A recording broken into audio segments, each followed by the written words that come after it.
All right. Hello.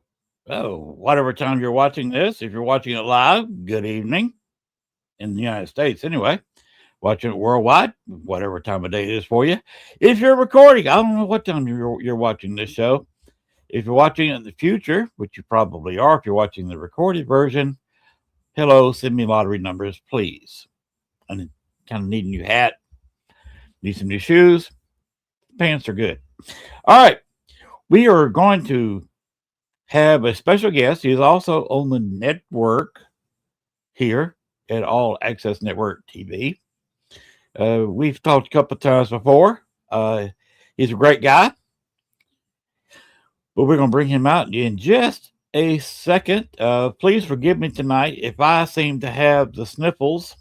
I don't know exactly what's wrong, but there's something in this house that's not liking me at all, or at least my nose doesn't like it. But so forgive me for any issues tonight. But please have a big round of applause, standing ovation for Shane McLain. Hey guys, hey, thanks for having me on, Len. Good to be here. Hey, I appreciate you being here. Yes, sir. Yes, sir. Absolutely. Absolutely. It's a pleasure. Hey, you seem to have a lot better connection than you did from the first time we tried. So it's always the gremlins. It's always the gremlins. Usually, if I'm the last one that comes on, then it usually tries to give trouble. I have trouble when I try to do host a psychic and try to do any kind of investigation online. You know, what if we're doing a ghost box, an SD session, or something like that live? I always have the gremlins. I've had stuff just shut down before. Once I had you'll have multiple people on here too. Like you'll have like 4, 5, 6 people on here sometimes. Mm-hmm. Yes. Do you ever have issues? Do they have issues like that? Once in a while. Usually, like I said, it's when I'm doing something. Oh yeah. If I have a psychic or somebody else in that area, it's almost something go funky. Something energy flies levels. Across the screen. Yeah. I was with a guest one night, and she wasn't so much a psychic. She was just a one of these really sensitive people. You know what I'm talking about? Yeah. And something kept floating around in the room. She said she could not see it with her naked eye, and it looked like it was the size of a dime on the computer screen. So what, you guys could see it? Yes, we could see it. Oh, she wow. could not. It would float around kind of like my hand is here. Then it would go completely off screen, and then it would come back, come down from the top, sometimes float around here, around their face, and then disappear. I thought it had to be a bug or a moth or something. Right. But she never saw it. The whole time? It was on and off for about 30, 40 minutes of the show. And she never saw it once. Oh, that's crazy.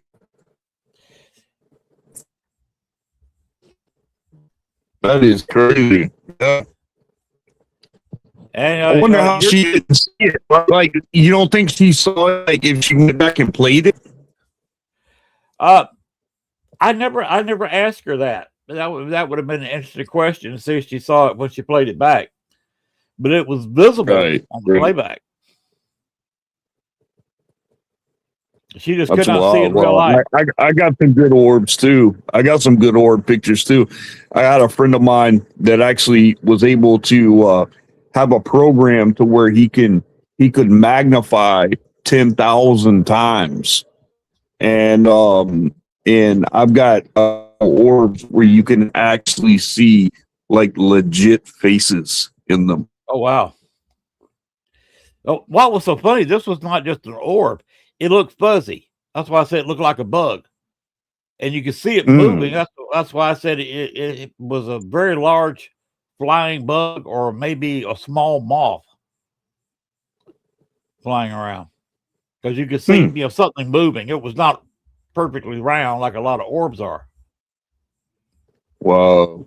Yeah. And it was white. It was like a gray moth was going in there, and we were seeing it caught in her studio lighting. Right. So, of course, you see me. I don't use studio lighting. My face is only lit by the computer screen. That's exactly how mine is too. I use any kind of specific. Well, the gremlin bug is really biting you right now. Paranormal world with you. You're breaking up. What's going on in the world with you?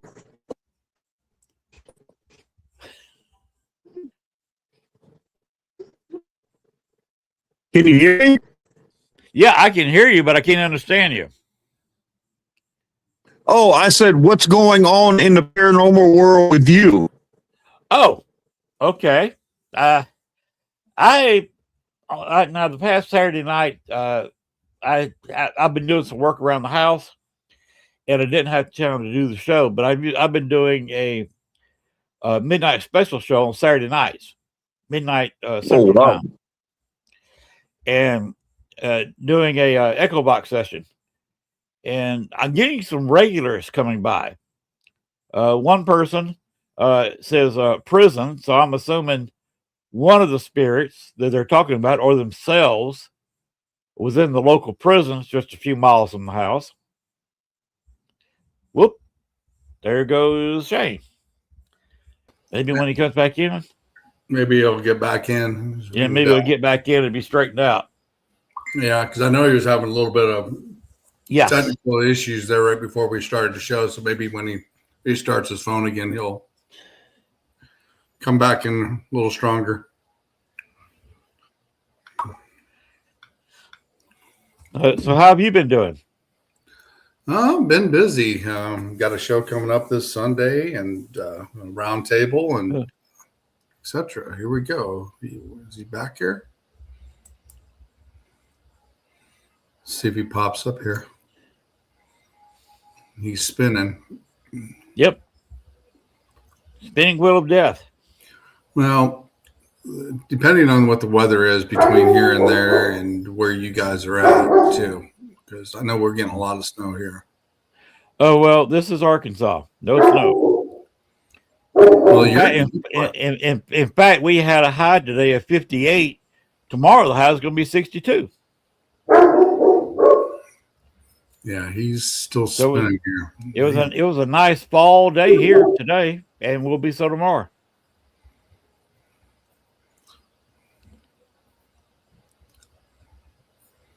So, wow. Yeah, he's having a hard issue tonight with getting a connection. Because normally he's normally got a pretty good connection. See what happens. Give him a look. There we go again. See what happens here.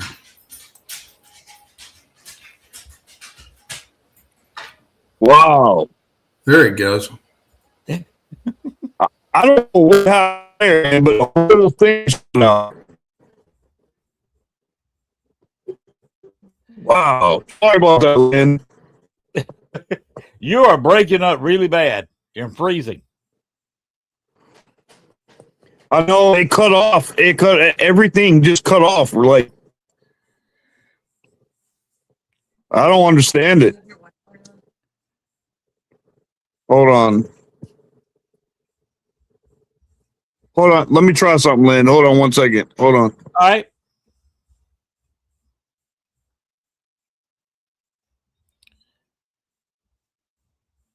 I guess I could break out in the song and dance number here. I wonder if plugging in his phone, giving him a little bit more ground and energy on his phone, maybe it'll help him out a little bit. I wonder if he's got it plugged in. That's something we'll have to ask him. We'll have to see. Well, you could talk about the Paracon real quick. Yeah, let's go ahead and do that. All righty. Oh, first we'll talk about the tours. New Orleans Paranormal Society, Voices from Beyond. They do tours almost nightly, depending on how many tickets they sold. Obviously, if nobody buys tickets, they don't have a tour. But most nights they run tours in the French Quarter of New Orleans. Some of the places they go to is behind a voodoo house, so slave quarters. Been there 3 times. I guarantee it's haunted. Another place they go is the Andrew Jackson Hotel, and I have yet to meet anybody who says that place is not haunted. If you say the Andrew Jackson is not haunted, you hadn't been there. They take nightly tours there, and they spend a couple of hours in each location. You get 2 locations a night. So go ahead and throw the other picture up, because this got all the info. You can blow this up on your screen, freeze the video, and you can see address, phone number, so you can reserve your tour if you're going down to New Orleans between now and July 31st. The reason I say July 31st is because instead of getting a tour, come on down to the New Orleans Paracon. You throw that photo up. Right there. July 31st, August 1st, and 2nd. The same people, Chris and Jennifer Talley, will be throwing the first annual New Orleans Paracon right there in the French Quarter. First one ever held actually in the French Quarter. And they will take you to their normal tour locations for a ghost hunt. Bring your own equipment and be prepared to ghost hunt with the guest. John Zathras is going to be there. The CEO of our network, Letriana, is going to be there. I will be there, not leading a tour, but I will be podcasting the entire event. So this is a chance, if you want to sit there and meet some of the stars that are going to be at the Paracon. You look it up on NewOrleansParacon.com to see the long list of guests that are going to be there. You can go hunt with these people. I'm not talking about 5 minutes in location or 10 minutes. We're talking about sticking you in a haunted location for a couple of hours and let you ghost hunt with some real professionals.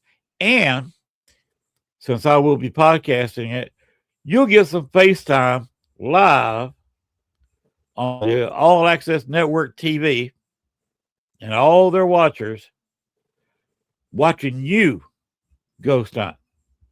That's what they offer. And that's what we're going to do. I don't know if Shane is going to make it down there.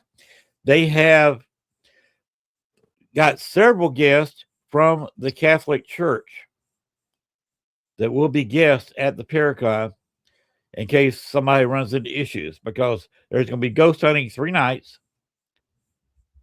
And you can sign up for the ghost hunt you want to go on and the locations you want to go on. And of course, that's also with the people that you want to ghost hunt with. What are the dates on that?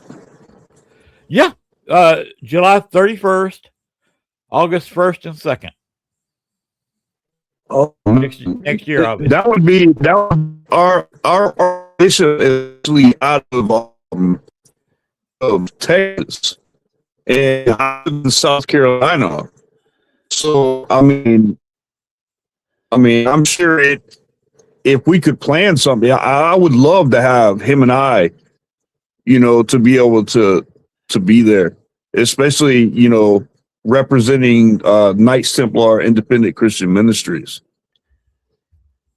Well, you'll also be representing the network. I will be podcasting. My show is going to go on pretty well. It'll have a stop between the actual Paracon and then the ghost hunt. Have a gap there of a couple of hours. I won't be podcasting, but I'll be going all day long from the floor there at the Crown Plaza. That's awesome. At the Paracon itself. And then I'll be getting together with Gwen to make sure we have internet at the ghost hunt that I'll be at, and I will hit the different locations live while people are ghost hunting. Do you guys have set locations already? Or? You're breaking up again. In fact, you're frozen. Am I still frozen? Yes. Oh my gosh, man. I don't know what to do.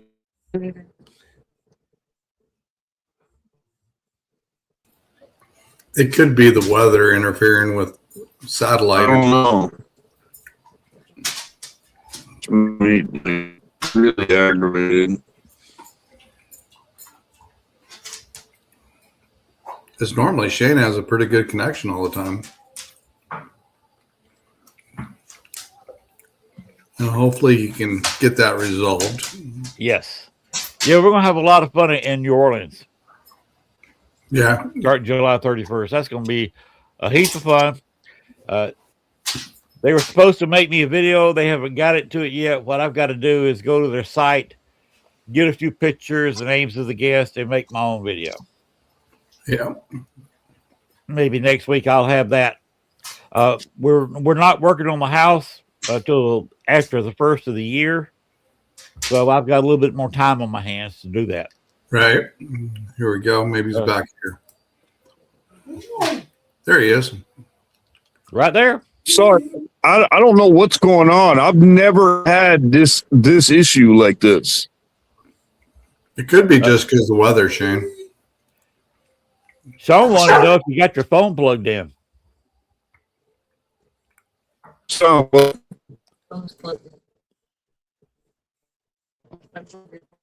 okay. You guys hear me now? You're frozen. Oh my gosh. We are really having the gremlins tonight. No, most definitely. Terrible. I've never had this happen before. It could be the phone service as well, with like I said, with the weather being it is, because we're getting 3 to 6 inches here tonight. Wow. Been eating the connection. Wow. So I'm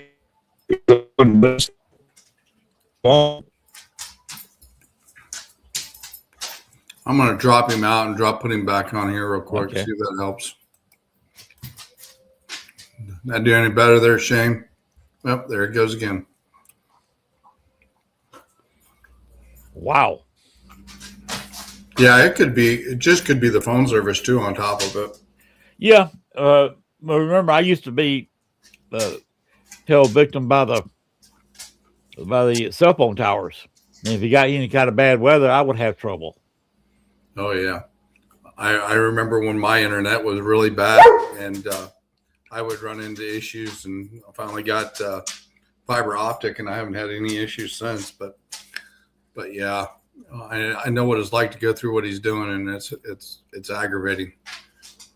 Yeah, sometimes I was running through using the cell phone towers. I had a upload speed of sometimes I considered 18, 19 great service. Mm-hmm. And sometimes I was trying to do a podcast on 12. Or very low. 12. Yes. With this new connection, I am doing, last time I checked, I was 287. I told you're going to like it. Yes. And what's funny, it's cheaper. Yeah. I'm paying $10 cheaper than I was. I'm paying about 80 less. Oh, man, let's see, 70, 25. Oh, no, I misspoke. I did my math backwards. I'm paying about 50 less. That's still a plus. It's Yes. $50 more in your pocket. Yes.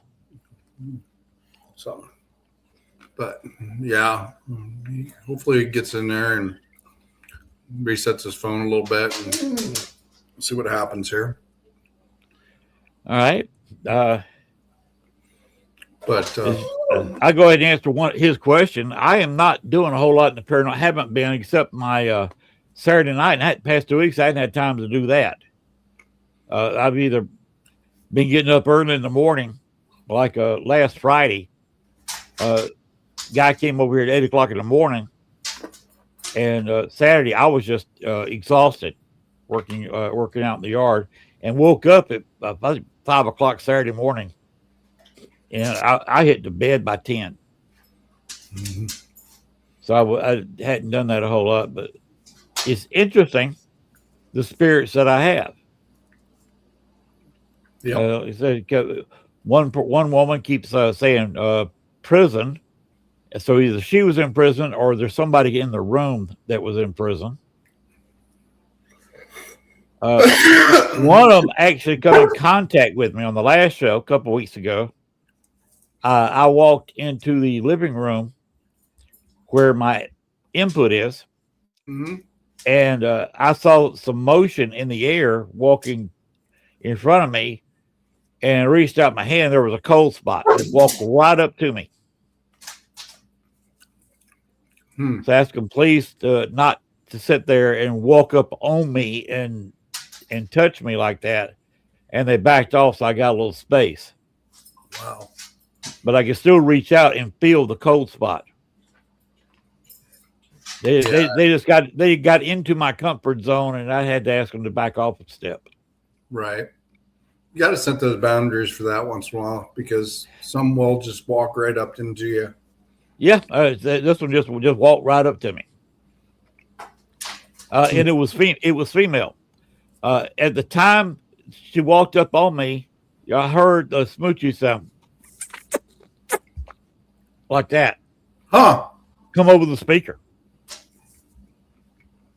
Yeah, I just showed a video when I was on the Don Vick show here of what Eternal Paranormal Haunted Happy Hour did, and they had an SLS image of someone doing a strip knees in front of one of the guests we had at the Keysburg Masonic Lodge. Oh, wow. So, yeah, they caught that on camera. Wow. So, I'm surprised. Of course, I was back in Columbus, my hometown. I probably would have something like that happen because doing an echo box session, because there is a armful of strippers I knew over the years that have passed away. right. Well, the Masonic Lodge was part of the Masonic Lodge, and then it was also a brothel back in the day. Here's Shane again. See what happens. There we go. Is it better now? Yes. Sounds better. Okay. All right. Yeah, because I had to restart my router and everything. I mean, I don't know what's going on. That's never happened before. I was going to suggest restarting the router. Sometimes that works. Yeah. Because I used to be on cell phone towers. I know how it goes. I was telling Sean that before I got this new internet, sometimes I was doing a show with a 12 upload speed, which is barely moving anything. Mm. And I would have issues. But now the power company, CNL, got fast internet, and I'm working at over 280. Wow. Where are you located, Len? I'm outside of Star City, Arkansas. Okay. All right. CNL is our local, they're independent co-op that gives us our power. They buy their power because obviously we're flat. We're on top of this hill. I'm only 70 feet above sea level. The road down below is 10 to 15 feet below that. So there's some spots on that road that go downhill a little bit that are probably 50 feet or less over sea level. So obviously we can't use dams here. There's no falls. Mm. You gotta have something fall. You gotta have immediate drop to build a dam to back up a lake. And we just don't have that here. It's too flat, too low. So they buy their power from the state that produces in other places. And they also have a major solar cell array. Oh, wow. So a lot of our power here, not a huge percentage, but 15-20% is solar power. Do you guys have that option there in Arkansas where you can have like if it's during the day or whatever, do you guys have solar panels on your house that collect energy that I can don't run think it it's off? an option with CNL. But some places do. Right now, most of them are scammers. Mm. So Arkansas has one of the more, I don't know how to describe it, looser laws on things like that. Mm. We've only got 3 million people in the whole state. Wow. You know, that's the population of Chicago and Houston. That's our total state population. Star City, the town I live in, is only got about 2,200 people. Wow. The county I live in, Lincoln County, is probably somewhere around 3,000. Wow. So you see, outside of Star City, you've only got maybe 1,500 people living in the whole county. Outside of Star City, which is obviously the county seat. Mm. Yeah, I live in Beaufort, South Carolina. How far are you from Letriana and Gwen? What, about 3 hours, I think. Okay. I'm more on the coastline. I'm about 30 minutes from Hilton Head Island. Oh, you're close to the beaches. Mm-hmm. Yeah, I literally live 2 minutes away from Paris Island Marine Base. Okay. Well, I haven't had any outstanding reviews of Paris Island yet. But the beaches there, especially when you get out on the barrier islands, are just beautiful. Yep. Yeah, we have sea islands here. So you talk about sea level and things like that. We're actually below sea level. Well, that puts you in common with New Orleans. We have to add dirt to build a house here. And I live close, only about, the whole town is about 50, 60 feet above sea level, but I live on a hill. So I got about 70, maybe 75 feet here. But I also live outside the town. But CNL, I've been bugging them for 2 years to get me some high-speed internet out here. So a few weeks ago, they called up and said, we are coming to you. And as far as I know, we're the only one on our street yet to have it. Really? Yes. Well, I call it a street. It's more dirt road. Well, what does everybody else use there? The people that I used to use. Almost everybody on the road has got the old cell phone service because there was nothing else available. You either use the cell phone tower service or you use the old dish service, which was satellite,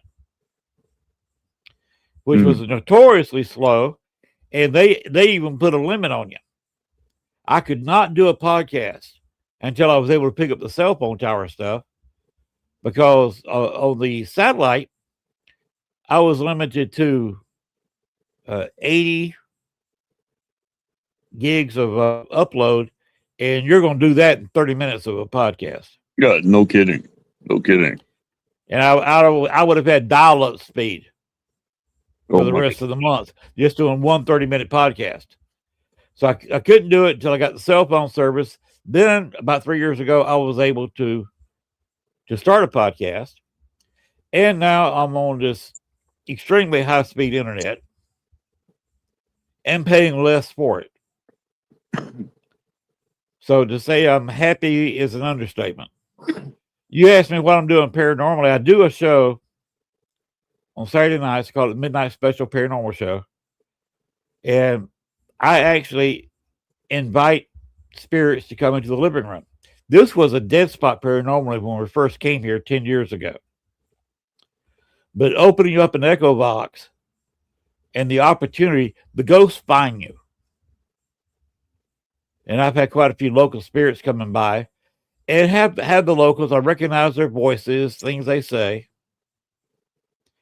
It's an interesting group. I think one of the females has a little crush on me. I was just telling Sean that a couple of weeks ago, I was about to shut down the show, and I got the input. I got the output here. I got the speaker here. I got the input, the microphone in my living room. And I walked into the living room, and all of a sudden I felt this cold spot just hit me right in the chest. I mean, all over from the feet down to about my chin. And I said, okay, back off just a little bit. But when they backed off, it was a smoochy sound over the speaker. So I think one of the girls likes me.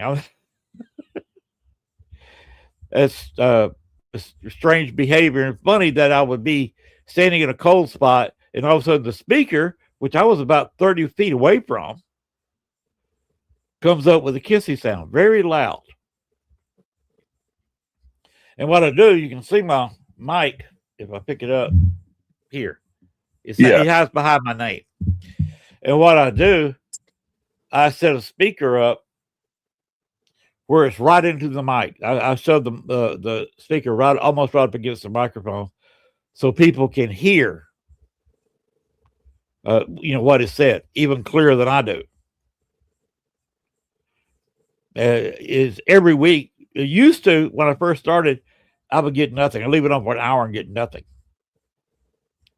But now I get just the regulars coming every Saturday night. My Halloween special, Sean was helping Gwen out with that one.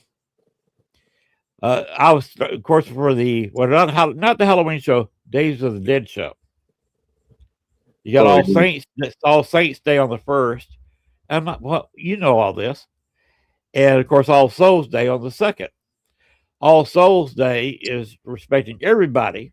All Saints Day is kind of reserved for children. All Souls Day, you kind of respect the dead totally. And you have a bonfire at the end of it. And talk about friends that you've lost. So I was naming a big long list of friends of mine that died. Not just people I knew, these were friends. Most of my friends are dead. Yes, that happens when you're almost 70. But you're almost 70? Yeah. I was 69 in July. July what? 3rd. Mine's the 27th. Okay. How did you make? 48. 48. Wish I was 48. I don't know what my wife would do with me. But my wife will be 41 in a couple hours. Oh, well, happy birthday. She are says, you doing something? I heard.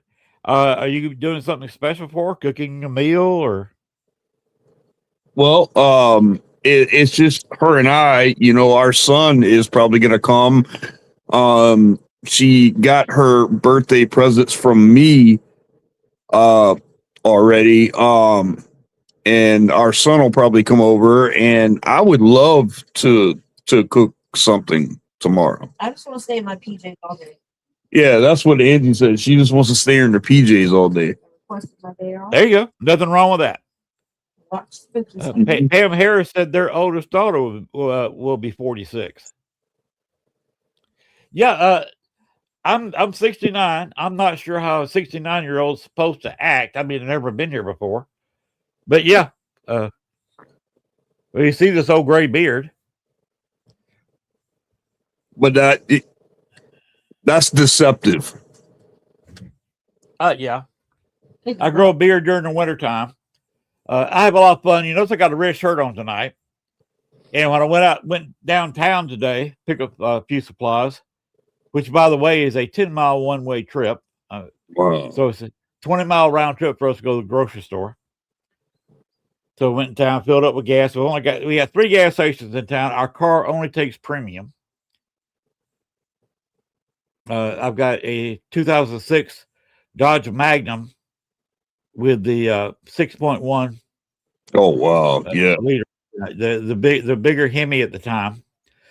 425 horses, and she won't start on regular fuel. Those things are nice though, man. Yeah. Pam Harris, I guess she's got to leave us. Hey Pam. Glad to see you on here. Have a good night, Pam. Yeah, I went to town today with a Santa hat on. Oh yeah, I could definitely tell. Kids probably looked at you all over. Oh, older people too. They all want to talk to me. I got a shopping cart from. She just wheeled her stuff out, so I went over and got her shopping cart because I was walking back in Dollar General. Of course, you can tell where I lived. You asked me where I lived, kind of exposing it when I say Dollar General. Hey, we got one of those too. We have two. The one's kind of a high end, one's kind of a low end. The low end's where all the meth heads hang out. The meth heads. Yes. There's a bad problem with that there. Well, kinda. You don't here. You can leave anything around. Nobody comes around. We're a dirt road. There's people that's lived here all their lives and don't quite know where this is or the name of the street. So we don't have issues here. But if you go to Pine Bluff or Dumas or especially Gould, who's run by a drug lord, you have issues. And even downtown Star City, there is occasionally somebody stealing something out of somebody's front yard. And it's usually the meth heads trying to grab something they might can hawk for $1 to a sale to somebody. I cannot believe how rampant methamphetamines has gotten. I mean, I just don't understand it. I mean, I don't. You know, people gotta have their buzz. Fentanyl is bad down here. Oh man, because of people that have had problems at work, and they they seriously needed morphine or something like that because they had to go to the hospital. I mean, who doesn't? They're going to open you up and put you down. You got to have that. Some people just get addicted to it, and their mind is telling them they're in chronic pain when they're not. So their doctors have long cut them off the morphine derivative products, which is almost any painkiller. And they have to turn to fentanyl, which is synthetic morphine. So crazy. And China and Mexico can't get the dosage right. So when you're taking fentanyl off the street, you don't know what kind of dosage you're getting. Right. And quite often it's a fatal dosage. I had a conversation with a doctor about that, and he was like, hospitals, use that because they can moderate it, and they use a very particular kind of fentanyl in their mix that they use. But he says once you get it on the street level, you don't know what you're getting. No, that's absolutely correct. The dosage vary. Even somebody who wants to be careful with it and take the same dosage every time, the quality and the strength varies so much they screw themselves up and end up addicted to it to where they get up, their body's in pain. Their body's is telling them they're in pain, so they go hit it, and then they get pain a little bit later on. They take it again. And I watched the cop. Find some in this car. He found some in the little door thing, and all he did was he picked up the bag from it like this, and he was rubbing it up, looking at it, and he didn't have his regular gloves on. Ooh. And it got into his skin. And literally minutes after, he fell out backwards. Yeah. So crazy. I don't know how they process it. They've just got just about being a bunny suit. Is what my wife used to Mexico, call Mexico, man. They can all that kind of stuff right there comes out of Mexico. I mean, it. Yeah, even it comes. The ingredients come from China. They put it together in Mexico. Colombia is a primary shipper of cocaine. right. South America, you get south of the border, it's just a mess. Of course, now if the gringos, as they would call us, would stop stuffing coke up their nose and fentanyl in their mouths, they'd have to find a job down there. But with the usage like it is here, there will always be a supply because you have huge demands. Because people have got to have their. I got a nephew the same way. He came up. He was 4 or 5 years old, looking for something to get him a little bit high. If he couldn't, he would spray. He would steal a spray can of paint into a plastic, and then put it over his face and breathe into it. Off it, yeah. He would, if he couldn't get anything else, he would sneak around to somebody who had a gas can. That's so crazy. And stick his nose in the gas can. He got a job once because people wanted to see how stupid he acted. They had him on a road crew, and he never did any work.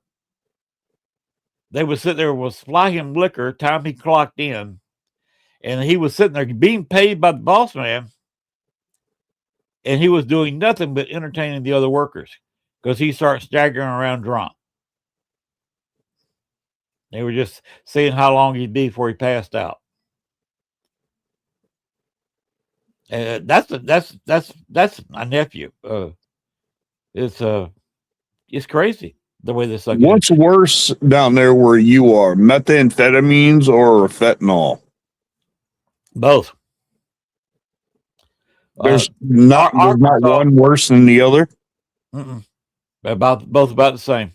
They have the state sometimes has these programs, and they'll have one for one or the other because they know both are just dominant here. The ones that got addicted to some kind of opioid, and the ones who just got to get high on anything, and they cook up the meth. Of course, it's fairly cheap. They'll go into a store or break in somebody's house and steal the pills, the cold and flu medications, and cook them down. They'll have the cookers, and they'll cook it down. And especially if you get to steal the pills that you're cooking it from, you don't have a whole lot of money involved. Just a little bit of propane for the flame.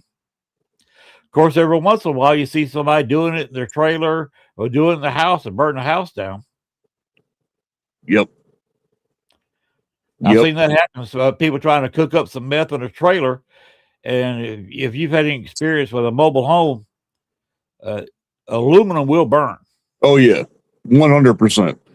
100%. In Tennessee, they had the same thing. They had meth is rampant out of Tennessee, especially like in the country parts over there.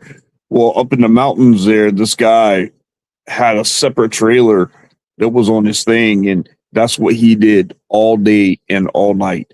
He just cooked and cooked and cooked and cooked, and he was cooking over the chemicals, and a solid sweat bead came off his head, and it hit in those chemicals and ignited the entire house. Yep. That's dangerous, man. They're gambling with their lives at every level. I don't get it. I mean, if you got to have a buzz, drink alcohol. I mean, who thought of this stuff, man? Like with bleach and Sudafed, gasoline. Like who thought of this stuff, man? Like, oh, let's put all this together and let's, Yeah. you know, yeah. My wife just said they want to become a ghost. Well, he probably is by now. Whoever did it came up with it to start with. But boy, it is prevalent here. Rural has a bigger fentanyl and bigger meth than the cities. You don't go to New York and try to catch meth or fentanyl people. You got a lot of working people there. The drug of choice there is, of course, Wall Street's cocaine. Almost everybody works Wall Street's on coke. Yep. Of course, that's where our healthcare money goes. We're the only country on the planet who opened up hospitals, doctors, and the drug companies and made them for profit. Nixon did that, and that's why our healthcare here is the most expensive on the planet, and that's because Wall Street invested in them, because that's why Tricky Dick made them public companies so they could be traded, so his friends could make money off of it. It's the only reason he did it, so his friends would make money. So that's where a lot of our healthcare dollars go, is straight up to Wall Street, and a lot of it is straight to the local cocaine dealer. And Wall Street basically runs on coke. That's so crazy. Yeah, a lot of executives, they almost have to have coke because they're going, they wake up at daybreak and checking the stock market, see how Europe did, see how Asian did overnight. So they're up early.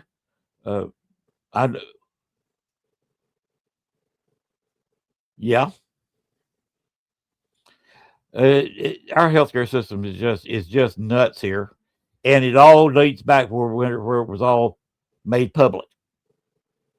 I think they should. You want to make me emperor for a day? That's the first thing I'd do.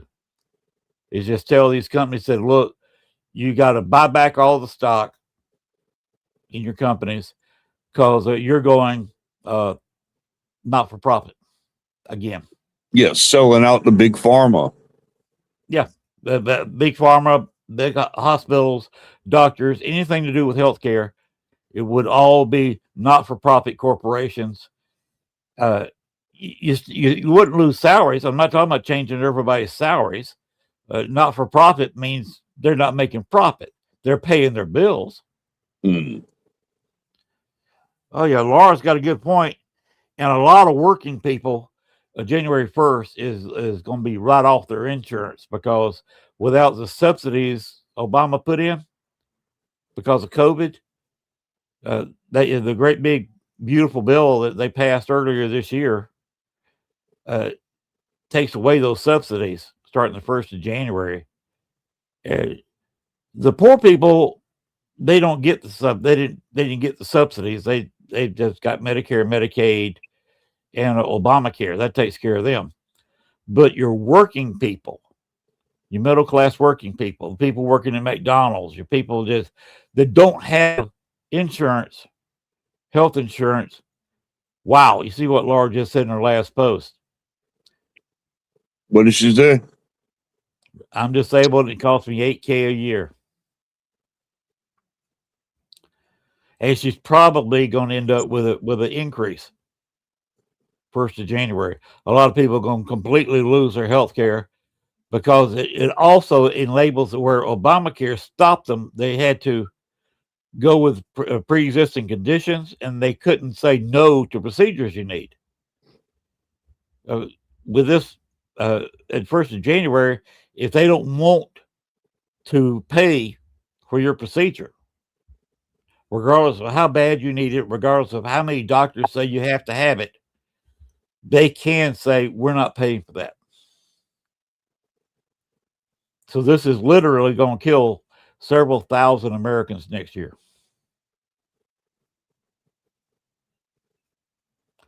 That's Yep. just crazy. But he did get the ACA pass. That's where a lot of people got their health care. I'm fully disabled too. I have end-stage renal failure, so I have to have dialysis and stuff like that. But it is what it is. Yeah, I've got 2 artificial knees, so but I'm 69, so I'm on I got Social Security, got Medicare, Medicaid. So this Nicole Gaspar says, yeah, do not let it stop from following your dreams. Do not give into it like that. I don't think any of us are. Nicole is not letting it stop her. You're not letting your dialysis break you. Not one bit. Not one bit. Actually, I'm probably more active than most people. I work residential cases. I am clergy that works inside the paranormal field. So my wife and I work a lot of residential cases, helping people that have spiritual warfare issues. And so you would think that I would back off from that, but I went for it right off. I mean, this is my calling. Well, Nicole, you just said proud of yourself. Be that way. We're all proud of you for what you do. So we thank you for what you do, and that's what we're talking about here. You do what you want to do and what Right. you can. Right. I had trouble because I got arthritis in my hands. Now I don't have them frozen, or I'm not a claw guy yet, but I can't ball up a full fist, and I can't work out with a bag or anything unless I tape my fist and tape my wrist. Because if I sit there like this and hit somebody upside the head, now it's gonna hurt me worse than it's gonna hurt them. Because without my wrist taped and the fist held together by tape, I would sit there and have pain just run straight up my arm into my shoulder. Quite agonizing. And I have trouble writing. That's one of the most painful things I can do. I can put my fingers together, but when I try to write, my writing is hideous. Fortunately, Gail, she's 6 years younger than I am, but she has back and hip troubles, but her hands are fine. So I just get her to fill out paperwork for me, whatever, so people can halfway read it. Yeah, well, my wife is a godsend with me. Just being there for me like she is. I can't imagine. What I would do without her. I mean, her and I've been together almost 17 years already. Wow. Gail and I celebrated our 24th anniversary. Congratulations. She's in the living room. She heard me say that. She was in there going, woo! That's amazing. And I mean, that's the thing, man, is everybody says, with their marriages and stuff like that you put 50-50. No, you don't put 50-50. You put 100-100. Yeah. I love my wife even more than what I did when I first fell in love with her. And I am continuous with that because she is my best friend. She is who I want to be around, so I mean, she makes my life worth living. Yeah, I'm right there with you. And she is my best friend. Yep. Laura says she's been with her husband for 38 years. Wow, Laura, that's awesome. In today's world, that is awesome. People tell me that 24 is awesome. 38 is really awesome in today's world. Well, yeah, because I mean, if you look at the divorce rate in the past, let's say 70 years, it has changed drastically. Yeah. Well, see, it used to, before 1980, and you can find the stats on this if you do some research. In 79, not that many women had full-time jobs. But something happened January of 1980 where that year, more women every month went out and got part-time and full-time jobs. And when women are making as much money as the man, it's nothing to get a divorce. You're both working, you both split, say bye and move on. Oh, my first wife and I divorced after about 5-6 years. Mm. I see Gail is number 2. Now, I didn't get married. I was 28 the first time around. By the way, Gail and I met on a website that was based out of London, England. Wow, really? That's awesome. Well, she was a power lifter at the time. I was a up-and-coming model photographer. And we got to talking, and she was often hearing my tales of woe about some of the women I was dating. And, her song to me was Linda Ronstadt, Desperado. That was her song to me. Oh, Instead of riding fences, go ahead and settle down. So I did. And of course, we bought a house down here in Arkansas, moved from Chicago. And what did I start doing down here? Taking down a barbed wire fence the previous owner put up. So I was literally out riding fences. just like the song. Yeah, I've still got.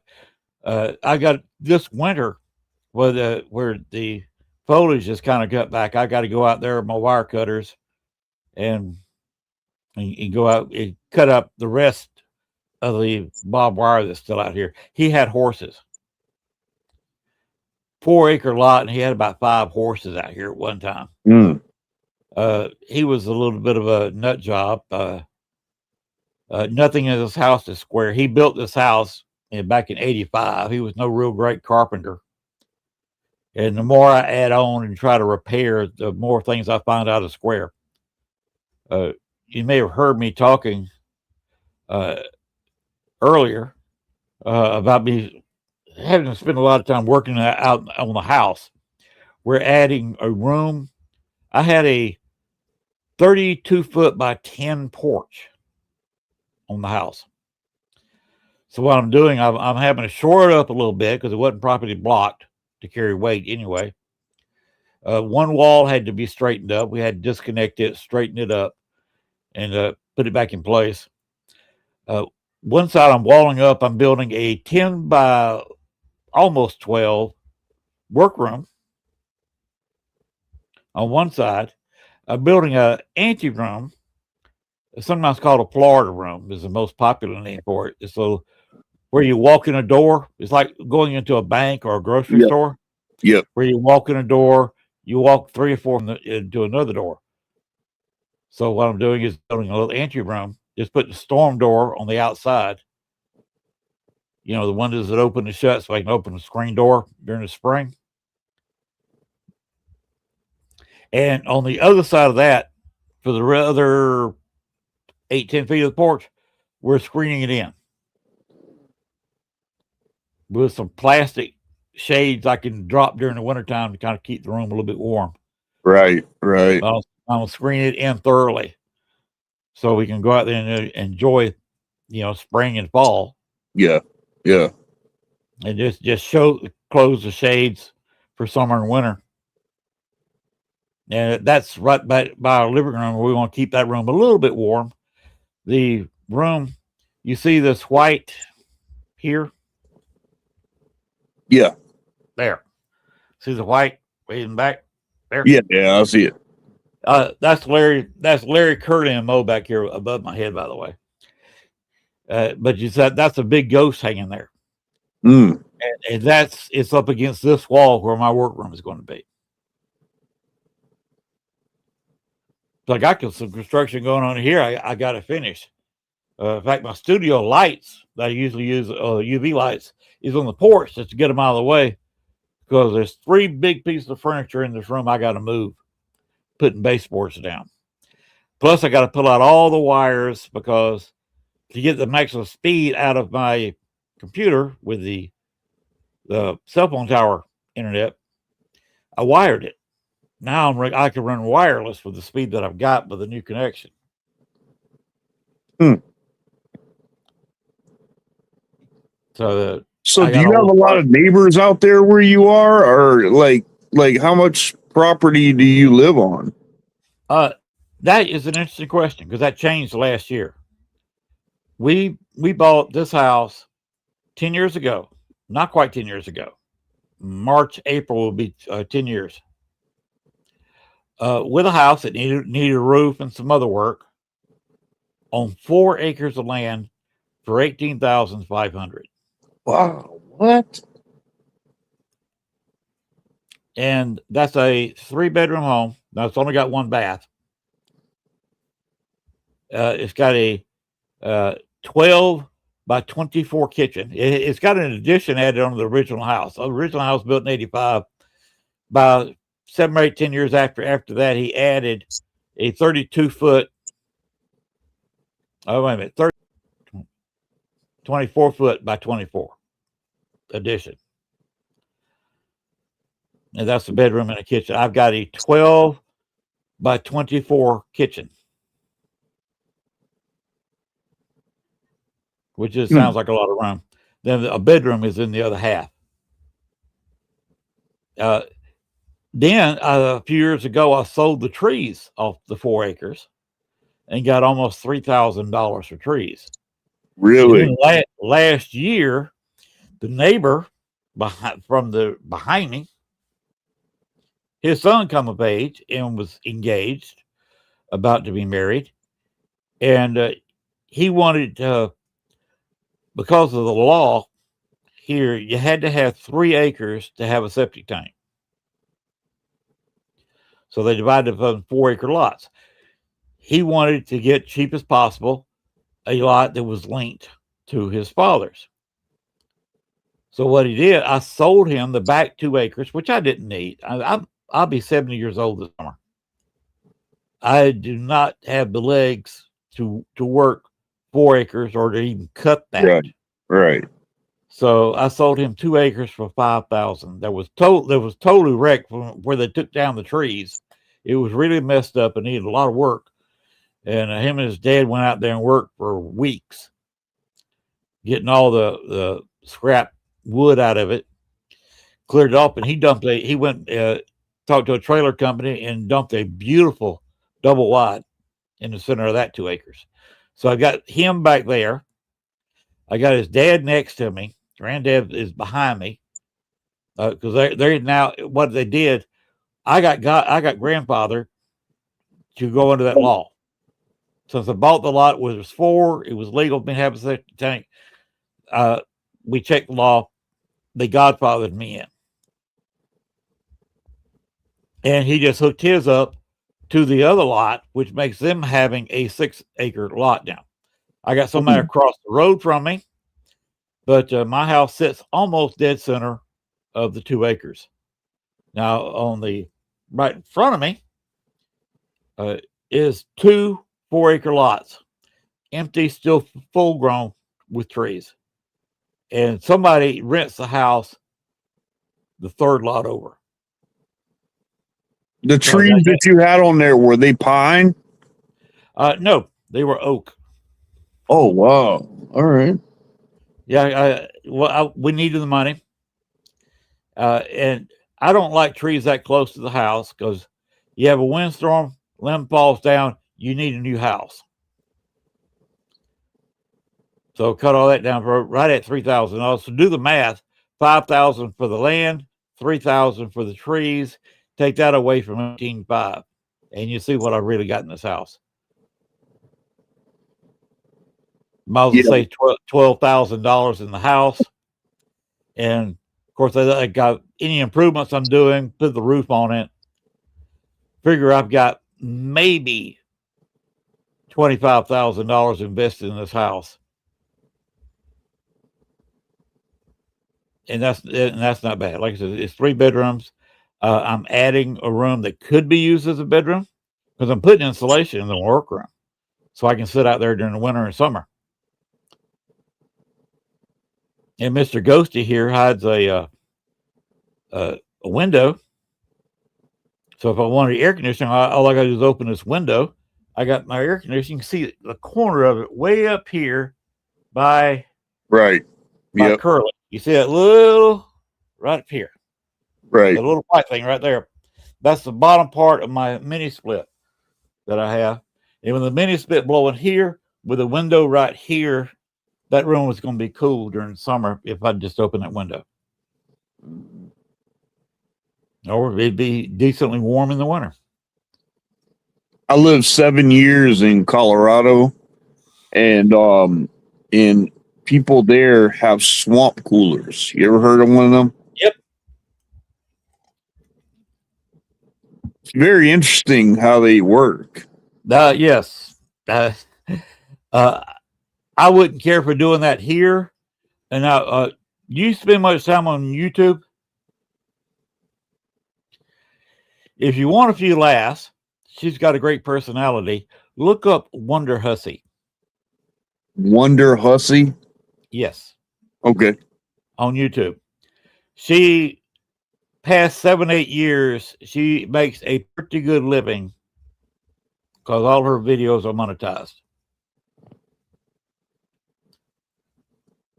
And Nicole's talking about real true country here.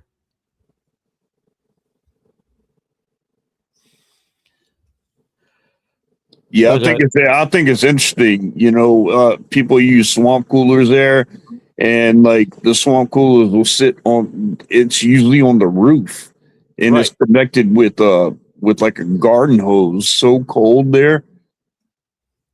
Mm-hmm. The reason I brought up Wonder Hussy is because she bought a few years ago. She moved from Vegas to over there around the edge of Death Valley. Oh, okay. And the guy that bought it from cooled it with a swamp cooler. But you've just bought up a major league point. Your friend that had the swamp cooler had some really cold water. Guess what they don't have there? The water's not cold. And it's not that good. So it's just pressure air, really. The swamp cooler on her place struggled to get it below 90 degrees on a hot day. Oh, man. So she discarded the swamp cooler and got her a couple of mini splits. And now she's happy. I've actually got two. I got 2 small ones, one for each room in case I want to set it to different temperatures. Just one head units. Over the winter, I'm going to put another head unit in the bedroom on the other end of the house. And then when I add on our new pantry, I'm going to put a tri-head unit, bigger one, where it blows into my living room, blows into the kitchen, and blows into the new pantry. Because all it's all connected. There's no doors even between those 3 rooms. So I can have it the same temperature. Lots of Bigfoot sightings there. People talk about Bigfoot. There was a show. In fact, there's been a couple of cryptid shows have actually come down to Arkansas and done the shows searching. They really didn't do a whole lot on the shows. There are some people who said they're out there. We have Lizard Man here. Lizard Man. Okay. We have basically your standard wood cryptids. As I told you earlier, Arkansas only has 3,000 people. 3 million people. And with a small town here, you've got a lot of farms. And that's the only thing that inhibits the movement of cryptid here. But I've also got a great big man-made lake. You had a fairly large creek running into it, and a bayou that touches it. It actually runs through the lake, which is why they made the lake there. You had a creek that ran into a bayou, and so they had a big dip in the land there. So they just put up a couple of dikes and made a nice man-made lake, which you think is prime Bigfoot country. There's plenty of deer here. We actually have a couple of bears here. I've had up to 7 deer walking through my front yard. So it's plenty for a cryptid to eat. But what is the main cryptid that you guys have there that's recognizable? The regular Bigfoot. There's also, to answer your question even further, there is some kind of monkey-looking thing that say here is Arkansas. Of course, I lived in the southeast corner. Get up in the Ozarks, which is the exact across state, diagonal line, is where Fort Smith and Fayetteville are. And there you get up into the Ozark Mountains. You're getting a whole different type of weather, temperature. It's always colder up there. Even during the summer, it's kind of cool. And down here, we're sweltering. Because of being as low as we are, we actually have more Louisiana weather because we're not that far from Monroe, Louisiana. I can get to Monroe in about an hour and a half from here. Oh, wow. Yeah, you're pretty close there. Of course, it also puts me just a few hours away from where Bonnie and Clyde got shot. I'm actually, since I've got the high-speed internet, I've also picked up Canva. Well, I do use Canva. So, Canva, I did say Canva on the air. So, y'all owe me a $25 check for every time I say Canva, Canva, Canva. But I plan on making a video of some of the video footage I got down there. I actually got Clyde talking on the Echo Box and the Ghost Box. I asked him why he did it so long and got shot and shot so many police officers. And he said, I did not want to go back to jail. And when you get a sentence that long on a Ghost Box or an Echo Box, what are you doing? Yeah, that's not radio. Right. It's not radio, or it's not in the Echo Box. It's not in the programming. You get a complete word with Echo Box, you got to wonder what's going on because there's no complete words in their library. Right. And you get a complete sense like that where Clyde said, I did not want to go to jail. Yeah, no kidding. What are you doing here besides paranormal? That's the only explanation. Yeah, I can definitely see that. I can definitely see it, because I don't even think that the intention with Bonnie and Clyde was like it was. I think it ended up being that way because he had to do what he had to do. Well, they were 2 kids brought up in the very heights of the Depression. Their families literally, the old Southern expression I'm sure you've heard of, didn't have a pot to piss in and a window to throw it out of. Right. And they did the only thing they could. They never had a big robbery. I think their average take on their robberies was $20, $25. That's about average as they've kind of figured out with all their robberies. Some of it just got loose change because they always hit smaller stores. And during the Depression, there just wasn't a whole lot of money to have. His big thing was, of course, stealing Fords. He loved those V8 Fords because at that time, a V8 Ford would outrun anything else on the road. Oh, yeah, for sure. And then when I was talking to some other people on this network, Shane included, talked about the weapons that they had. The BAR was a rifle that was developed by Browning. And the Thompson submachine gun. That's what I was about to say. Didn't they use like a Gatlin too? I think he had one. He didn't use it very much. I think he was that was kind of hard to Didn't carry he around. use it? Didn't he use it with that major shootout with the police? He may have cranked it up there, but usually his weapon of choice was the BAR from Browning. Both Browning and Thompson developed these guns for World War One. Both of them came in a little bit late for the United States involved in World War One. People loved the BAR and Thompson in World War II. If you watch an old World War II movie, you usually see the lieutenant or the captain, who's ever in charge of that, the lower officers, with a Thompson in their hand. Mm. Now, usually they don't have the drum. That was gangsters. Because in the field, the drums would stick and get hung up. They'd jam up. A little bit of dirt, a little bit of dust. And then in the mob scene, you keep the thing clean. You got it loaded clean. And you go into a place like St. Valentine's Day Massacre, for instance, and you can unload it. Unload the whole drum. 100 rounds. And that's 45 caliber pistol ammunition. Not good from a distance. It was developed for a trench broom,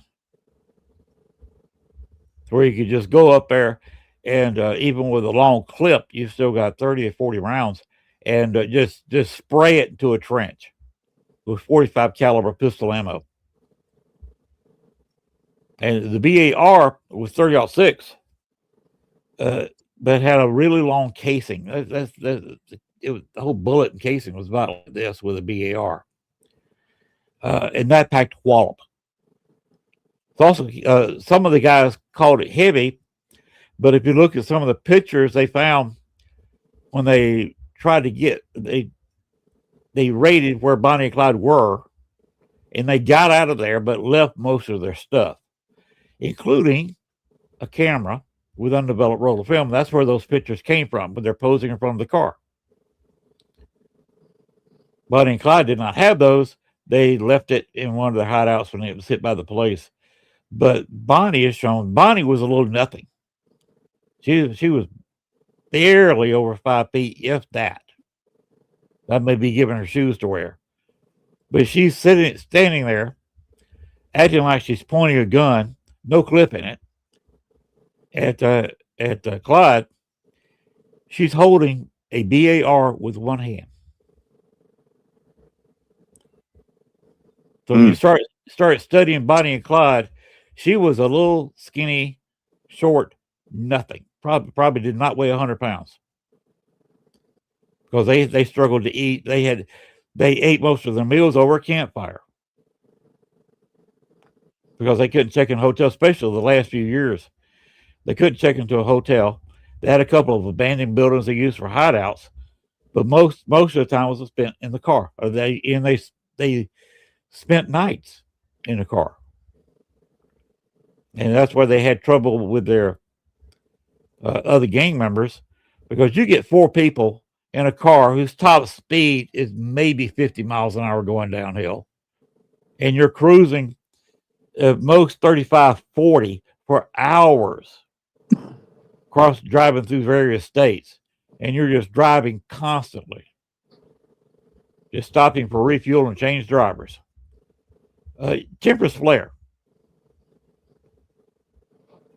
And we'd struggle on a 12, 14-hour road trip during the daytime. Oh, where yeah. we spent the night in our house, and we were going to spend that the next night in a hotel, but we got to drive about 14 hours, all the daylight hours. We'd struggle with 4 of us in a car, not fussing and fighting. Oh, well, I'm glad your friend Nicole got an apartment. That was not something Bonnie and Clyde could do. They lived in that car, and that's why they kind of broke apart. In fact, it was one of the gang members whose uncle, because he was arrested, he got caught for have a lower sentence. He basically turned Bonnie and Clyde in, told them where they were kind of going to be, and got his uncle to park his truck on where they thought they might be. and disable it by pulling the tire off, figuring they would slow down. And although they spent almost 30 hours in the bush, can you imagine 5 men can't build a fire, 30 hours sitting on the ground in the brush, waiting on them to come by? They were probably minutes from saying, okay, let's wrap it up, forget about it, they're not coming, when they heard McLain coming down the road. They recognized it was a V8 Ford, so they thought they'd stay there and let this car go by. It was Bonnie and Clyde. Mm. They got an ambush museum down there, and they got a car they used in a movie that shot up very, very similar to the actual car they were shot in, which is in a casino out in Vegas. They almost measured where the holes are and shot another one up, painted it the right color, and then measured all the bullet holes and counted them and put the bullet holes very, very close to where they are in the original car. Train museums are haunted. We got one here in Pine Bluff. I've been meaning to try to talk them into letting me go at least over a day. There's not a busy museum. Of course, it'd be interesting to get in there in the evening, but I got to come up with the money. Right now, I'm redoing the house. Do you guys are people over there in Arkansas pretty receptive to people that investigate paranormal activity? Depends on what part of the state you're in. Now in Little Rock, they actually have a Paracon at a military museum, which was a MacArthur military museum. Because in one section, Alton, yeah, Laura's got a point. That the MacArthur Museum is haunted because one section that was standing there back then, they kind of had to rebuild the place. That's where MacArthur was born. He's normally associated with California, which is where he spent most of his life. Well, actually spent most of his life in the Philippines and Japan. But as far as home, he considered, when asked about it, he had an address in California. When pressed, where he considered West Point home. But that museum is haunted. I've investigated there before. They had a young kid who was a spy for the Confederacy, and the Union people caught him there, and he was hanged. Oh wow! Yeah. By the way, there is something about. Well, I'm a big historian for the westerns. You don't say a man's hung unless you're in the foreign business. Curtains are hung. A man is hanged.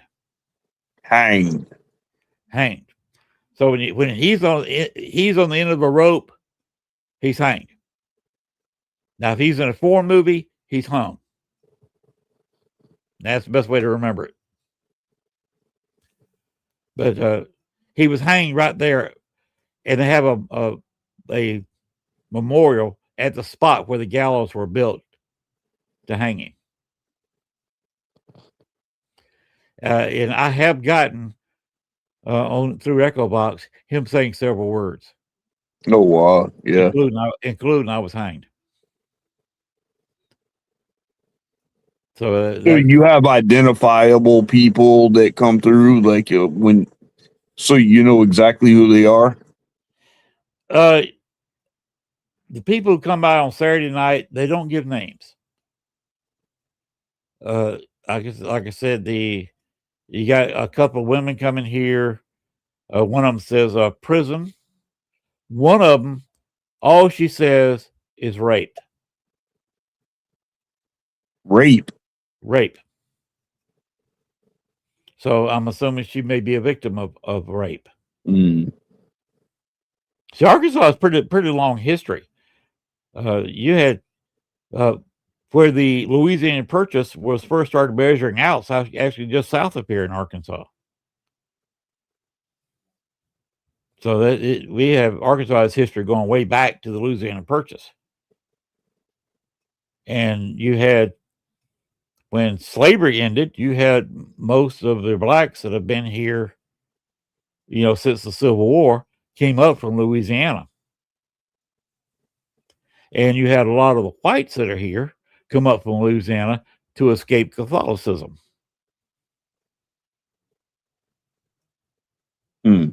I'm not recommending one or the other, but that's just facts. Louisiana, of course, is known for sugarcane and cotton at that time. They're known for sugarcane and oil now, and rice. Louisiana is number 2 in the country for rice, but they are number 2 to Arkansas. We are the number 1 rice producer in the country. You buy Southland rice in your local grocery store. That came from a plant probably less than 20 miles from where I'm sitting. Wow. We have a lot of Mennonites down here, and boy, they know how to do some corn. They bred really, really sweet yellow corn with some really, really sweet white corn. And where you eat the whole kernel, or you do like we do, we like cream corn. We've got a thing we put on a Dutch oven to cream it with. Oh my gosh, that's good. Oh yeah, yeah. That hybrid corn, oh goodness. And we can, and they sell it by the bushel. You just go, how many bags you want? Just call on the phone and say, I'm picking up 4 bags. Because they're used to people either coming and picking up one and cooking it, or they have people that come over there and you can get it by the truckload. Because they have an outdoor building, just a shed with just a roof over it. And they sit there and go 14, 16 hours of the day with corn, still in the shuck, going through the machinery and getting bagged. So we eat good around here. Eat healthy too. I mean, you got the corn, they got peas, everything else, green beans. It's all good. In just a few miles from here, put out by the Mennonites. Yeah, my grandmother lived it in Blackville, South Carolina, and the Mennonites were there too. Yeah, to answer your question, we was talking a while ago. I said, depends on where you are. Here, the reason I brought the MacArthur Museum in Little Rock, nobody says anything because they have a paranormal conference there. They can't really say anything. But down here, not many people go for that. They think that, well, I got a neighbor across the street. Charles and I have not spoken much in several years because when his wife, her religion is Christianity, but evangelical, and she attends church on TV. The big TV churches, did you say? She does that. She does not go to a local church. And she believes, like so many people churches do down here, that when you got a ghost box, spirit box, whatever you got, echo box, you're talking to demons, you're not talking to ghosts, because there's no such thing as ghosts. People need to stop that. Yeah. I thought I was going to do a private investigation several years ago. It turns out, the more I looked at it, they do have a spirit problem. The husband wanted to see our paranormal investigator. He was a Ghost Adventures fan. He wanted to see one in his house up close, just to see it.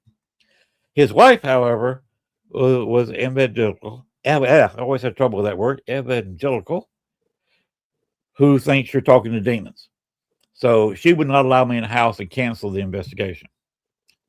They had a spirit in there. One of her relatives is where they got the house from. The relative that lived there before was murdered. And of course, the murdered person is in that house wanting to tell her who did it because it's an unsolved crime. It's an open case. Been that way for a couple of decades. But the ghost did not want to tell me. Would only tell her, and she doesn't want to listen. So they do have a spirit problem there. And as long as she says, there's no such thing as ghosts, they will constantly and always will have a little bit restless spirit because her relative wants to tell her and her only who killed her. So yeah, that's to your point. Yeah, I live in Carolina, so I mean we have, the Bible Belt, things like that here, and people have a bad misconception of that, and that's one of the biggest reasons why. I mean, I've studied theology for over 30 years. And I mean, I was a full-time pastor for 3.5 years. But the problem is that people would come in, families would come in that have, write down, spiritual warfare issues. And the only thing that they would do is like, oh, we'll put your family down on the prayer list. People they find it easy to preach about spiritual warfare. But when it actually comes to boots on the ground spiritual warfare, churches really don't know what they're doing. Right. That's where I think you would enjoy New Orleans because Chris Talley, which is the male half of the couple that's doing the Paracon, she's the face, he's the money. They're both great people. He works for the Catholic Church there in New Orleans. If they have somebody go to them saying they have something in their house, he goes in there first, and if it's just an easy ghost, he goes ahead, he fixes it, and moves on like any of us would. But if it's kind of demonic, there's a real issue there, gets a little ugly, he turns it back over to the Catholic Church for an exorcism. Mm. And some of the people he works with in the Catholic Church will be at that Paracon. So I'm sure you could get in some interesting conversations. Oh yeah, 100%. Because we're Knights Templar, we're independent. We're not associated with the Roman Catholic. We are independent Catholic ministries. But we are all over the world. We have people in Uganda. We have people in Nigeria. We have people in the UK, Australia, in West and South Africa. Wow. Yeah, we've got them everywhere. And we're modern day Templars. We live by the values, the oaths, of the Templars. But we are very, very biblical based. We rely heavy, on a lot of theological background. Right. Because theology is broke down into two words called theos and logos in the Greek, which literally means the study of God. It's simple enough to where a child can understand it, but it's complex enough for a professor to teach paragraph by paragraph. Well, so, I have a lot of respect for you and your organization. Now, if Sean would throw up Nicole Gaspar's last post again. He had up her for a second. She said, I like to do remote work. Oh, yeah. That example where she said, where I said the wife did not want me in the house. How did I get the information that I had, that I just stated? Remotely. She didn't want me in the house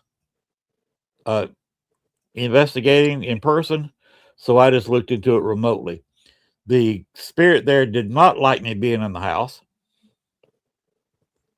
In fact, it got a little bit physical because they are quite frustrated because they realized by that time that their ancestor or their just a generation removed did not believe that they were there. Mm. And she desperately wants to give that information about who killed her to her descendant. And the descendant doesn't want to listen based on religious beliefs. Down here in Southeast Arkansas, Catholicism is not very popular because they came from Louisiana to get away from Catholicism. Now, like I said, you get up north, Fayetteville, you don't have a problem. They've got a few people working paranormal in Fort Smith, which is way across the state from me, way north and way west. Fort Smith, you hear it mentioned in a lot of Westerns. Oh my gosh. I'd say maybe a quarter of Western movies and probably about an equal number of Western shows. Sooner or later, we'll say, oh, they just came from Fort Smith, or this person was originally from Fort Smith, or he was in Fort Smith in 10 years before and did this. Fort Smith is right on the border with Oklahoma, and that's why a lot of Westerns mention it by name. Fort Smith had a fort there, also had a Native American group living there. Okay, can you remember 2/3 of Oklahoma's reservation? Mm. So Fort Smith had his share of activity in the the Wild West times. Okay, Nicole Gaspard, I guess you are leaving us. Have a good night. And if I don't talk to you before, have a very Merry Christmas. All right, Nicole, take care. Fayetteville is further up north, and of course, that's the home of the Arkansas Razorbacks. It's just a college town. Little Rock, you have a little bit of people, like I said, they got a Paracon that will go along with it. And some of your religious people do believe in it a little bit. But down here in the southeast corner, no. I've had some people that don't want to talk to me. Now, when I first moved here, we had not even unpacked fully in the house. And we, of course, buying the house, we had to go down and get it registered, all the paperwork. Talking to the person that was in charge of that, and she mentioned that she was retiring in a couple of weeks and that she thought the courthouse was haunted. I'm not going to go too long of a story here, but I said, well, you think I can slip in here one night? She said, oh yeah, my last night here. So she was locking everything down on Friday, locking the whole courthouse down, and she allowed me to go in there and investigate for several hours. Come to find out, their courtroom is haunted. This city, Star City, was founded in mid 1870s. In 1850, a gentleman decided he'd raid a ranch up in Pine Bluff, and yeah, that happens, Laura. I can see that. He stole some horses and cattle from him. Brought them down here to this area, this camp, what would be Lincoln County. in the future Star City area. Like I told you before, there's a big creek here, and the longest bayou on the planet, the Bartholomew Bayou, and it's fairly good size because it used to be where the Arkansas River flowed. Mm. By 25,000 years ago, the Arkansas changed its course. The Mississippi has changed its course since white people have been around 30 or 40 times. So it's actually amazing that it hasn't changed course again in 25,000 years. But plenty of water to water the horses, but also with softer ground, plenty of tracks. The guy who owned the horses and cattle followed the tracks, came down here, caught the guy with his horses and cattle, and hanged him from a tree. That tree is here in the future Lincoln County, not too far outside of Star City. His spirit is looking for justice because the guy who owned the horses, of course, just lynched him with no trial, which technically is murder. So what they want is a double trial. Him to be convicted of stealing horses and cattle, and the other guy convicted of murder. So they're hanging around in the courthouse waiting on me to talk to judge and to go in there one night having a mock trial. But since that person left, there is nobody in that courthouse interested in me walking in there with any kind of paranormal equipment. And that's one thing I did. Sean and I were talking earlier. Well, you heard some of it about how things on the internet, you can go nuts and have all kinds of gremlins. I'd met some psychics in a show. If you ever heard of Scott Miller?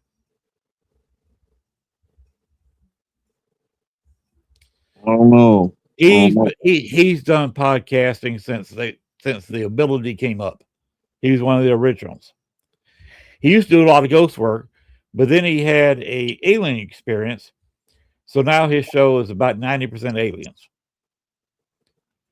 But he's been podcasting for a decade, as long as he's been able to get a microphone on the internet. He also worked at a radio station.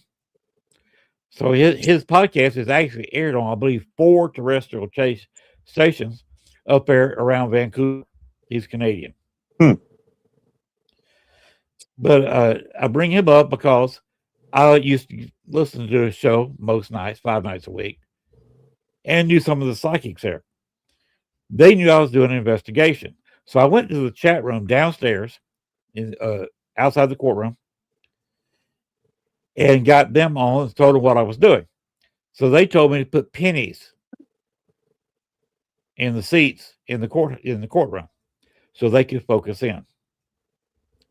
Now, in front of about 12 to 15 curious people who had the guts to go to a paranormal investigation, basically, since I was in there free, I entertained 12, 15 people, sat in the pews of the courtroom, saw me gather this, write it down, and then I'd had the daughter of the lady who had opened the courthouse up to me manning a computer down on the first floor, talking to the 3 psychics. They gave her information. She wrote it down. She came upstairs 2 or 3 times where we compared notes just in front of everybody, and we had the same information.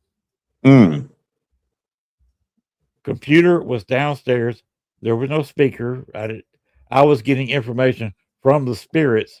She was getting information from psychics who was tuning into the spirits. And here she was coming up.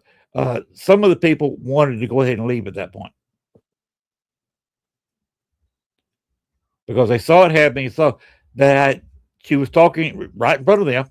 All this was being exchanged in front of them. So there was no arguing that she was getting the same information downstairs. I was getting upstairs. And some moments, okay, I wanted to see ghost hunting. I've seen it. I'm gone. So it's kind of an amazing ghost hunt. Somewhere I've got their names of the two men. Hmm.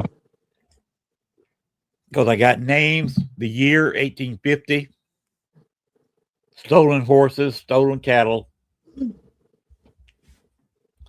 So that was interesting investigation.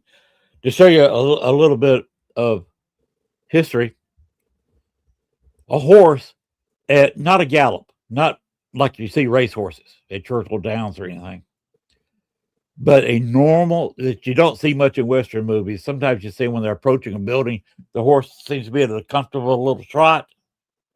A horse is only good. A really good horse, if you want to stretch him out, can go 35 miles in a day. Mm. Again, depending on the day. Daytime, winter, of course, is a little bit shorter.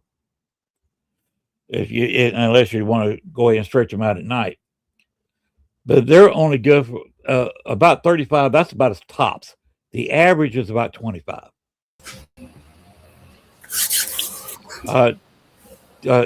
Star City is directly in the middle between Pine Bluff, Arkansas, and Monticello, Arkansas. And originally, it started just about a mile outside of town as a way station where people could put the horse in a stall, feed the horse, water the horse, and maybe sleep on the ground overnight. And then they continued their journey because it was a 2-day. You want to go from Monticello to Pine Bluff, it was a 2-day trip on a trotting horse. And that's why the city was founded. Halfway between Monticello and Pine Bluff. So if you want, look where it is on the map, find Pine Bluff, go straight down. And when you go to Monticello, you go too far, go up about halfway to Pine Bluff, and you'll see a tiny little dot there called Star City. Very interesting. And that's what's fun about knowing a little bit of Western history. And, history is an interesting subject to me. I can talk about it all the time. Did you see the movie with Kevin Costner? Wyatt Earp? Not Tombstone. Not Tombstone. But Wyatt Earp. They said, you remember early in the movie when his first wife died, he just stayed on a constant drunk, burned their house down, which is actually true. And he did go a little nuts there for a while and was jailed for stealing a horse. May not have happened quite like they showed in the movie, but he did steal a horse. And he was going to be for trial. They just said Pine Bluff in the movie. It actually happened in Eureka Springs. Much further north. Pine Bluff is here in still south of Little Rock, which is pretty much in the center of the state. The Crescent Hotel up there in Eureka Springs is not that far south of the Missouri line. And that's where Wyatt Earp got put in jail for stealing a horse. Well, gentlemen, we are coming up on the 2-hour mark. Well, we got kind of messed up at the start. Shane, we really haven't gotten much into you.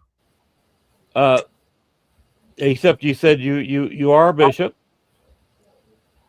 in Templar, Knights Templar.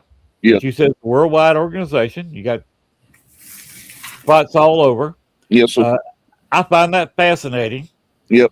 And we also have a paranormal team too. We have Outer Realms Paranormal, where we do all our investigations in-house. Okay.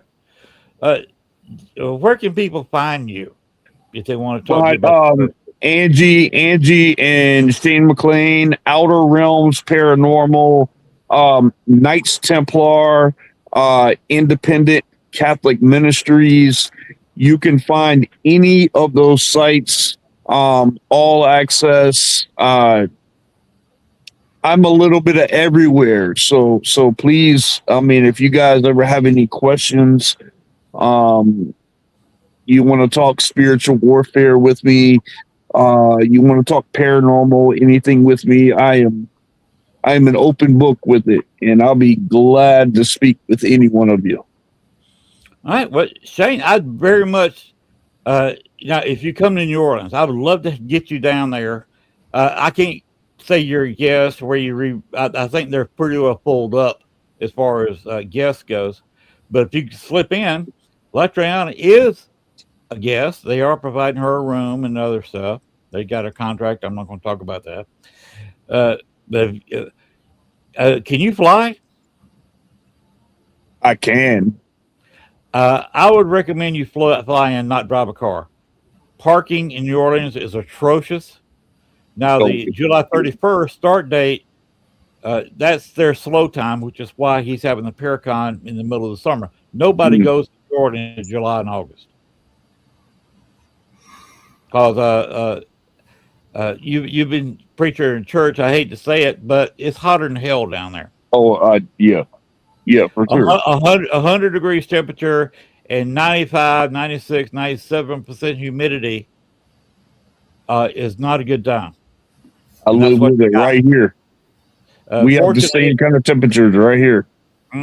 fortunately, everything's inside except at night. Now, of course, down in New Orleans, 87 degrees is a relief at night, and you still got over 90% humidity. So that's considered a break. At least the sun's not beating on your head. So but there's no place to park cars. So you need to either fly or rent a car and turn your rental car in, then get down to your hotel. Then just pick your rental back up and drive back home if you had to. That's what we're doing. We're driving, renting the car for one day, going down there, turning it back into Enterprise, and just picking it back up Monday. And you want to stay down there Friday, Saturday, and Sunday nights because it's going to be ghost hunts all 3 nights. Even after the Paracon is over on Sunday, there's still a ghost hunt that night. That's So all. people who stay in the hotel need to stay 3 nights. Love to get you down there because there's going to be, like I said, there's about 4 people from the Catholic Church down there. So I'm sure you could get in some interesting discussions by just all of them are going to have a little seminar. You slipped into the seminar, you could ask them a few questions, and you and them will probably go off somewhere and go to one of the local restaurants and sit there and have a nice long talk. I think you could have a good time. Oh, 100%. I love speaking. I love being able to speak, about spiritual in nature things, spiritual warfare, just spiritual in nature. I'm really into it. I'd love to hear why people believe what they do. I love hearing, because I have a very, methodical clearing and cleansing that I do. And I have a very theological clearing and cleansing that I do. And this has been used for 1,000 years, but I'm very picky about how I do things, how I move in, and I like hearing how other people use that also. You'd be in some fantastic conversations. You probably enjoy talking to Chris because, like I said, he works with the Catholic Church and does the first investigation if the church has been, having a problem. You go to the church. You first goes through Chris. He comes to your place, checks it out, and then either fixes it or turns it over to Catholic Church.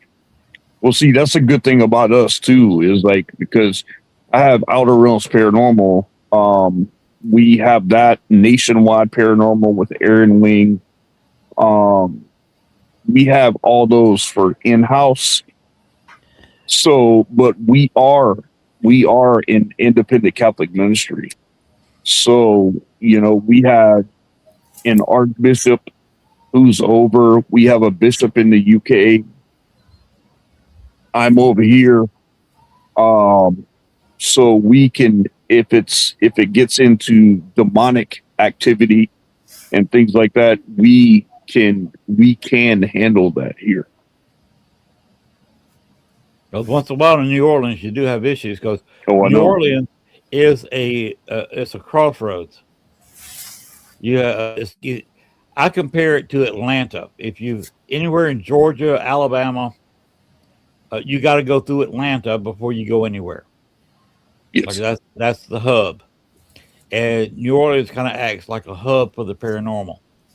People pass away somewhere else, they go through New Orleans first before they It's go very on. dark there. Very dark in New Orleans. Man, Yes, that place has had like lots and lots. I mean, their voodoo and hoodoo is extraordinary there. And I mean, you really have to watch, you know, like how you move in the paranormal in New Orleans because, man, if somebody puts something on you there, they could do it right. without you even knowing.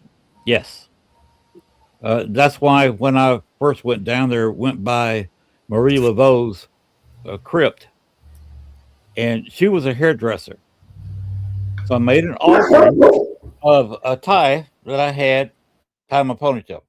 Can't see me like I got quite long hair. Uh, and asked her permission to investigate down there. Yeah.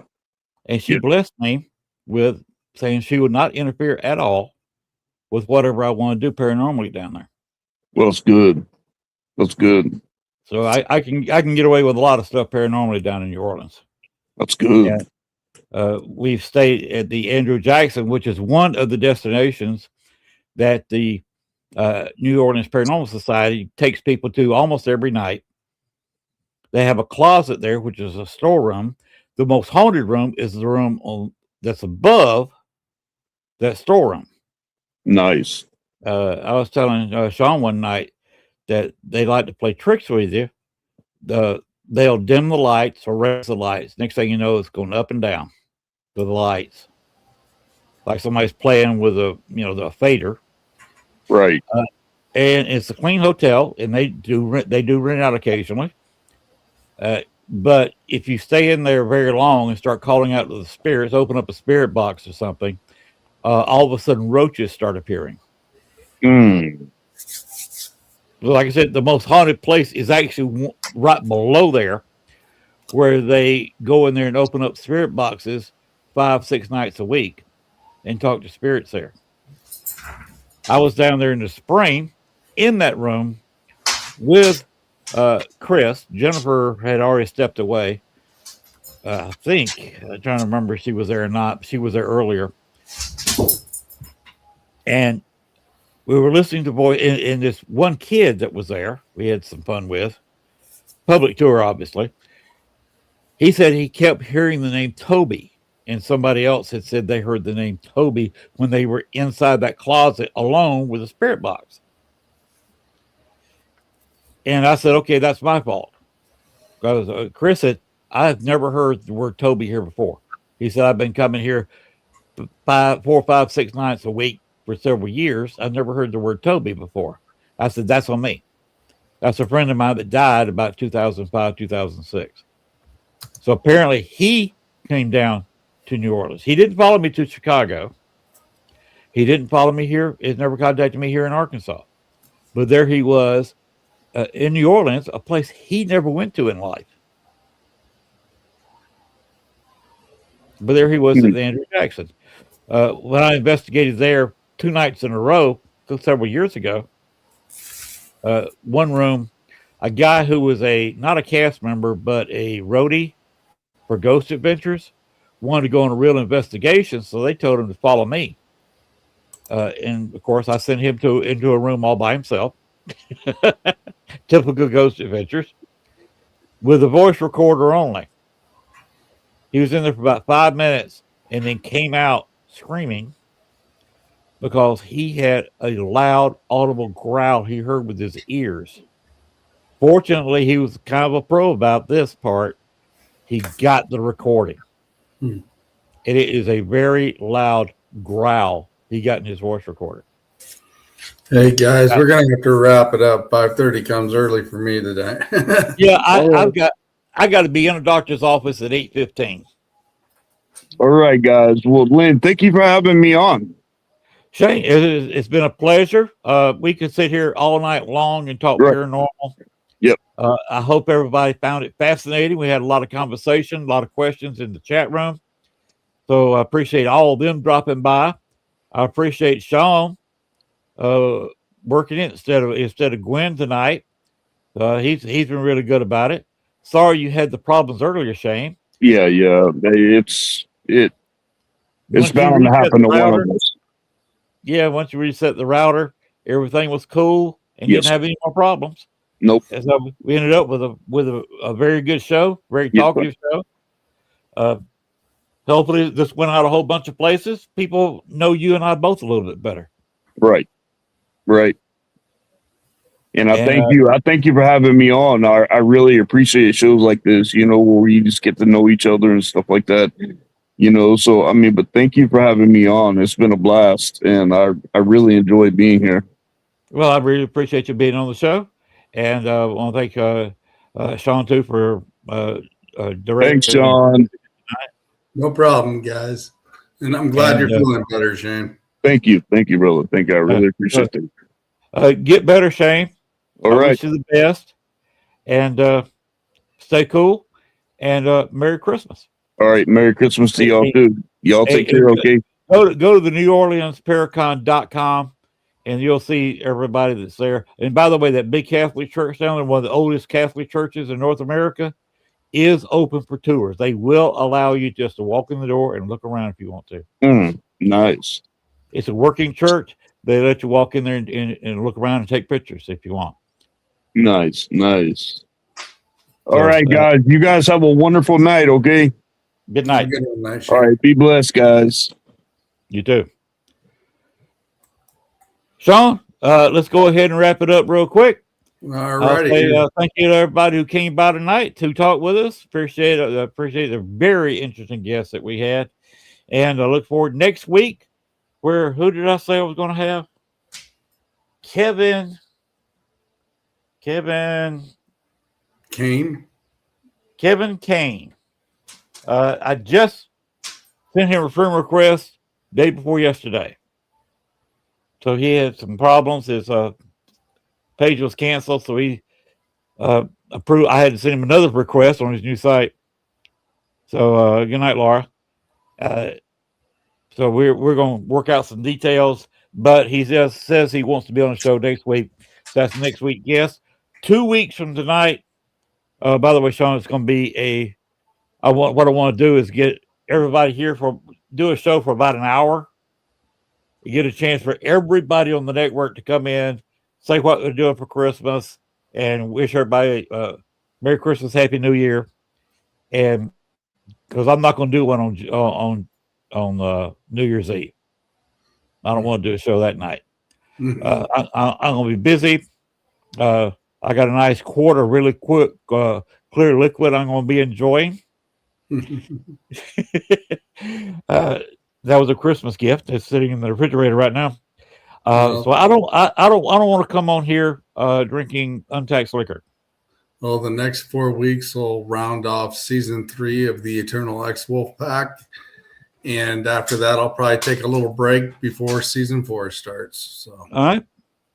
So if you come in next Thursday night, all I request, no turkey suits, no turkey drops, but wear your Christmas jammies.